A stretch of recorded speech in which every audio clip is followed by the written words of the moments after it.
How's everyone doing today? Quick tutorial here.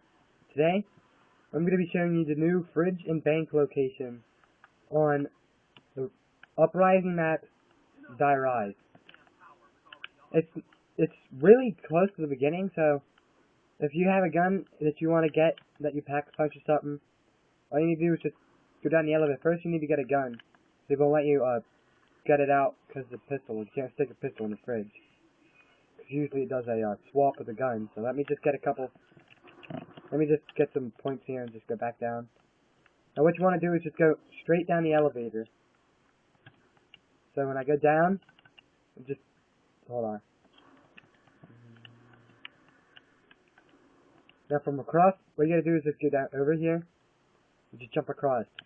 Now right here is the fridge where you get all your guns from.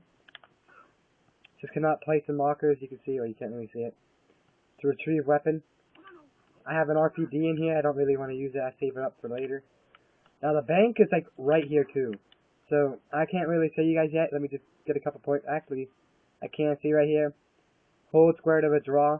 And the one to the left is where you put in money. Like I'll show you.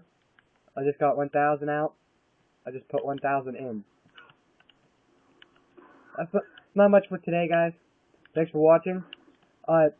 Please like, subscribe, or leave a comment. I love to hear you guys' feedback. I have some more PlayStation Home glitches for you guys in store. I might be showing you guys the snake glitch or how to look like a dead body. Yeah, I know it's pretty old, but I still feel like showing you guys some more glitches. So if you guys have a glitch you guys want to try out that you guys can't do or need help with, just leave it in the comments. I might be able to do it. I might be able to help you guys. See you guys later.